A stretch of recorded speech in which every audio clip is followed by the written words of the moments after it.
మీ ఎలాంటి వ్యాపార ప్రకటనలకైనా వెంటనే మా ఛానల్ సంప్రదించండి. 2025వ సంవత్సరం అక్టోబర్ నెల సింహరాశి ఫలితాలు చెప్పుకుందాం. ఎప్పుడు కూడా సింహరాశికి అధిపతి రవి సూర్యుడు. సూర్యుడు ప్రధానమైనటువంటి గ్రహం. మరి కర్కాటక రాశికి చంద్రుడు అధిపతి. ఈ 9 గ్రహాల్లో ఈ 2 గ్రహాలు ప్రధానమైన గ్రహాలు ఉంటాయి. ఈ గ్రహాల యొక్క లక్షణం ఏంటంటే ఎవరిని హింసించే మనస్తత్వం లేదు. ఎటువంటి దుర్మార్గులనైనా బాగు చేసే లక్షణమే ఉంటుంది. కానీ ఈ రవికి వచ్చేటికల్లా మార్చి 30వ తారీఖుకి ఈ సింహరాశికి శని అస్తమానికి వచ్చాడు, కానీ వక్రించినాడు. మరి సప్తమంలో ఉన్న లక్షణం కూడా చూపిస్తున్నాడు. కాబట్టి సప్తమం అష్టమం లక్షణాలు ఈ శనికి ఉంది. నవంబర్ 27 వరకు కూడా చాలా జాగ్రత్తగా ఉండాలి.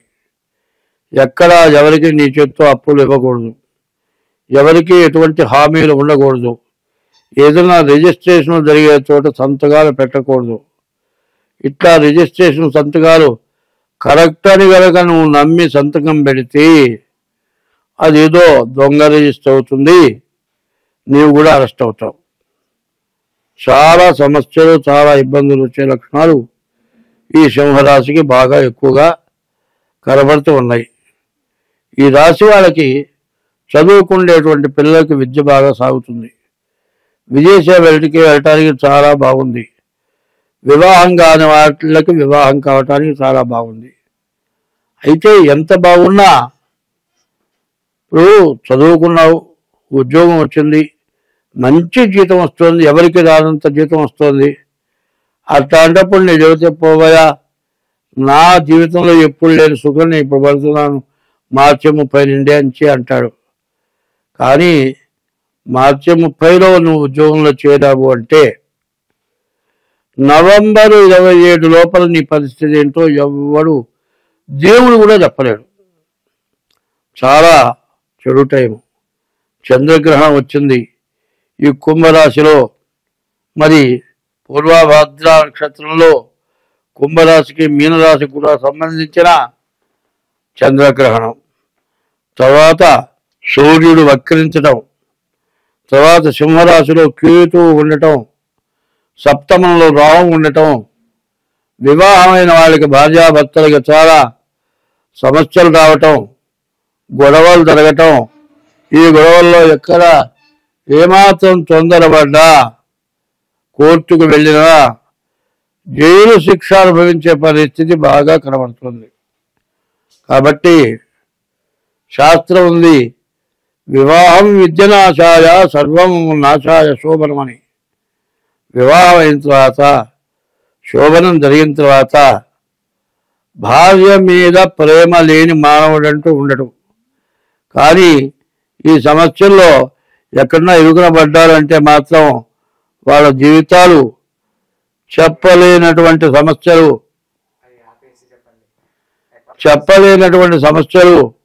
చెప్పలేనటువంటి బాధలు కూడా పూర్తిగా రావటానికి బాగా అవకాశం కనపడుతుంది. ఈ పరిస్థితుల్లో మీరు ముందు డేట్ ఆఫ్ బర్త్ ద్వారా మీ జాతకం చూపించుకోవడం చాలా అవసరం. సరిగ్గా చెప్పాలి అంటే సింహరాశి వాళ్ళని బాగు చేయటం అంటూ ఎవరి వల్ల కాదు. ఇది ఎట్లా జరగాలి అనేది ఇప్పుడు కూడా ఎట్లా ఉండాలి అంటే, గుడ్డను వేస్తున్నానండి, ఒక్క దారపోగు మధ్యలో పోయింది, కొత్త గుడ్డ 2 పోగుల మధ్యలో అయిపోయి అక్కడ బెత్తం వచ్చేస్తుంది. ఎంత గొప్ప గుడ్డనేసినా చిన్న బెత్తం వస్తే ఆ గుడ్డ ఎవడు కొనడు. ఆ గుడ్డ ఎట్లా కొనడో ఈ సింహరాశికి వచ్చే ఇబ్బంది వల్ల ఎక్కడా చలామణి కాలేనటువంటి పరిస్థితి. భార్య దగ్గర కానీ, పిల్లల దగ్గర కానీ, పెళ్ళాం దగ్గర కానీ, చేసే వృత్తి దగ్గర కానీ చాలా కష్టాలు, నష్టాలు విపరీతంగా వచ్చే లక్షణాలు బాగా కనబడుతూ ఉన్నాయి. వీటి నుంచి నువ్వు బయటపడాలి అనుకుంటే డేట్ ఆఫ్ బర్త్ ద్వారా జాతకం చూపించుకోక తప్పదు. పైన ముందు తల్లిదండ్రుల్ని పూజించడం, రోజు సూర్య నమస్కారం, ఉదయం బ్రహ్మస్వరూపం, మధ్యాహ్నం పూట పరమేశ్వరుడు, సాయంకాలం పూట విష్ణుమూర్తి. సూర్యుడు 3 వేళలా 3 రూపాలతో ఉంటాడు. ఎవరి ఇష్టదేవాన్ని వాళ్ళు పూజించడం. ఎక్కడికి వెళ్ళినా, ఏ గుడికి వెళ్ళినా రాముణ్ణి పూజించేవాడు శివాలయానికి వెళితే రామ రామ రామ అంటూ ఉండాలి. ఆ శివుల్లో రాముని చూసుకోవాలి. తల్లిదండ్రుల్లో నీ ఇష్టదైవం ఎవరో ఇష్టదైవాన్ని చూసుకోవాలి. నీ భార్యలో కూడా ఇష్టదైవాన్ని చూసుకోవాలి. ఇట్లా నువ్వు ఎప్పుడైతే ఉంటావో ఈ సింహరాశికి సమస్య అంటూ రాదు. ఈ సింహరాశి వాళ్ళు ముందు డేట్ ఆఫ్ బర్త్ ద్వారా మీ జాతకం చూపించుకోండి. మీ జీవితంలో పూర్తిగా చదువుకుండే పిల్లలు ఎవరైనా సరే, ఎక్కడైనా సరే ఈ చదువులో చెయ్యరాని పని ఏదన్నా చేస్తే సర్టిఫికెట్లో రెడ్ మార్క్ పడుతుంది. ఆ రెడ్ మార్క్ పడితే ఉద్యోగం రావటమే కష్టం. ఉద్యోగం వచ్చి ఉంటే ప్రమోషన్ ఇవ్వడానికి అవకాశం ఉండదు. అట్లాంటి మీ జీవితానికి రెడ్ మార్కు పడేటువంటి సమయం ఈ కర్కాటక రాశికి 2 సంవత్సరాల వరకు ఆ సమస్య రాబోతుంది. కాబట్టి ఈ రాశి వాళ్ళు తప్పనిసరిగా మీ డేట్ ఆఫ్ బర్త్ ఉంటే డేట్ ఆఫ్ బర్త్ ద్వారా కానీ, అట్లా డేట్ ఆఫ్ బర్త్ లేకపోతే హస్త సాముద్రిక ద్వారా కానీ మీ జాతకం చూపించుకుంటే మీకు అన్ని విధాలా మంచి మేలు జరుగుతుంది. చాలా బాగుంటుంది. ఈ రాశి వాళ్ళు దర్శనం బిల్వవృక్ష స్పర్శనం పాపనాశనం, అఘోర పాప సంహారం, ఏకబిల్వం శివార్పణం అన్నారు.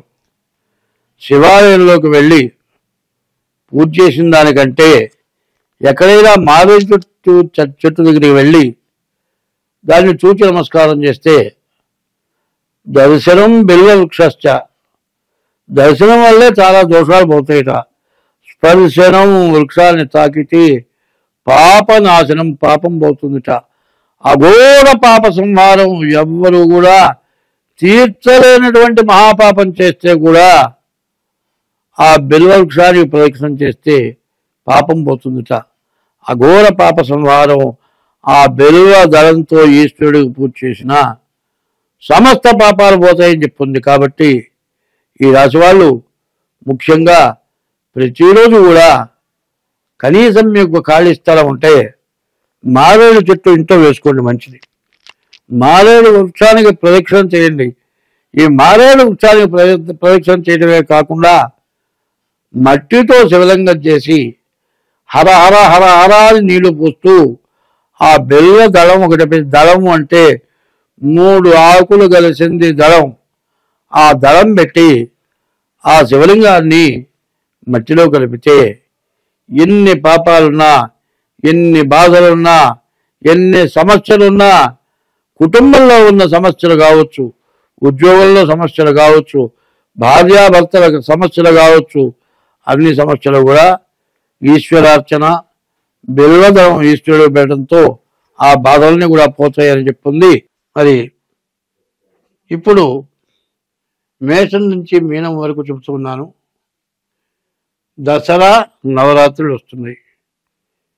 నవరాత్రులు నవగ్రహాలు, శరీరంలో నవరంధ్రాలు, ఇవన్నీ కూడా ఈ 9 చాలా ప్రత్యేకమైనవి. అమ్మలగన్నయమ్మ మూలమ్మల మూలపుటమ్మ చాలా పెద్దమ్మ అని అమ్మవారిని మించిన తల్లి ఇంకొకరు లేరు. కాబట్టి అమ్మవారి పూజ చేయించుకోండి. అమ్మవారి పూజ అంటే దసరా నవరాత్రులలోనే అమ్మవారి పూజ చేయించుకోవాలి. తర్వాత ఇప్పుడు కూడా రక్తవర్ణాన్ని కోరుతుంది. అంతేగాని బలి ఇవ్వమని కోరటం ఆమె. బలి ఇవ్వటానికి దానికి తగిన శాక్తేయం అనే పూజలు ఉన్నాయి. ఆ శాక్తేయం చేసేవాళ్ళు బలి ఇస్తారు. దసరా నవరాత్రులలో శివాలయంలో అమ్మవారి పూజ చేసిన చోట ఏ బలి ఇవ్వకూడదు. కనీసం కోడిని కూడా తీసుకొని ప్రదక్షిణం చేసి దాన్ని ఇంటికి తీసుకెళ్ళకూడదు. ఇట్లా చేసినట్లయితే దసరా నవరాత్రులు 10 రోజులు చేసిన పూజ మొత్తం ఈ హింసతో, జీవ హింసతోటి మీ పుణ్యమంతా పోతుంది. కాబట్టి దసరా నవరాత్రులు తర్వాత చివరికి దీపావళి పండుగ వస్తుంది. దీపావళిని దానికి అర్థం ఏంటంటే నరకాసురుడు అనేటువంటి రాక్షసుని అమ్మవారు సంహరించింది. ఆ నరకాసురుడిని సంహరించినందువల్ల ఆ నరకాసురుడు ఒక బ్రాహ్మణ్ణి, ఒక గొర్రె పొట్టేల్ని, ఒక మేక పొట్టేల్ని, తర్వాత ఒక బండెడు అన్నం, ఇట్లా విపరీతమైన ఆహారం రోజుకొకళ్ళు బలి ఆ విధంగా తింటూ ఉంటే అప్పుడు కృష్ణ పరమాత్మని కోరుకుంటే అప్పుడు ఆ నరకాసురుణ్ణి మరి కృష్ణ పరమాత్మ యుద్ధం చేసినప్పుడు ఆ అమ్మవారు కోరిక కోరింది. మరి యుద్ధంలో బండి చక్రవాగితే వేలు పెట్టి నడిపింది. నీ కోరిక తీరుస్తానన్నాడు. ఆ కోరిక ప్రకారం ఆ నరకాసురుడిని రాక్షసుడిని సంహరించడానికి నాకు అవకాశం ఇవ్వమని అడిగితే ఆ అమ్మవారు నరకాసురుడిని సంహరించింది. ఈ దసరా నవరాత్రులు పూజ చేసుకొని దీపావళి రోజున నరకాసురుడిని తగలబెట్టి మరి దీపాలు వెలిగించుకొని అందరం దీపం ఎందుకంటే మోక్ష మార్గం కాబట్టి మన పాపాలని నశించిపోవటానికి దీపం జ్యోతి పరబ్రహ్మం, దీపం జ్యోతి పరాయణం, దీపేనా హరదే పాపం, సంధ్యాదీపం సరస్వతి అని ఆ దీపాలు వెలిగించుకొని మన పాపాలని తొలగింప చేసుకుంటానికి పార్వతి అమ్మవారు పరమేశ్వరుడు మనకిచ్చినటువంటి అవకాశం. అటువంటి అవకాశాన్ని అందరూ కూడా సద్వినియోగం చేసుకొని అమ్మవారిని పూజించి దీపావళికి నరకాసురుడిని పూజించి నరకాసుర సంహారం, నరకాసురుడు బొమ్మ తగలబెట్టి మరి తర్వాత దీపావళి మందులు కాల్చడం దీపావళి కాదు, విపరీతమైన మందులు కాల్చుకొని చేతులు తగలబెట్టుకొని ఈ మందులు కాల్చే షాపు మీద ఏ అవాయో పడి మందులు తగలబడిపోయి జనం చచ్చిపోయి ప్రమాదాలు జరుగుతున్నాయి. అటువంటి ప్రమాదకరమైన పనులు కాదు. ఇంటి నిండా ఎన్ని దీపాలైనా పెట్టండి, అది దీపోత్సవం అంటారు. అటువంటి దీపోత్సవం అమావాస్య నుండి కార్తీక మాసం నెల మొత్తం ప్రతిరోజు దీపం వెలిగిస్తాం. ఆ దీపం వెలిగించి మరి అమ్మవారిని ఈశ్వరుని పూజిస్తాం.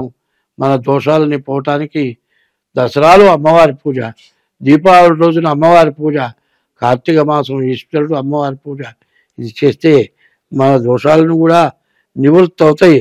అందరం బాగుంటాము. స్వస్తి.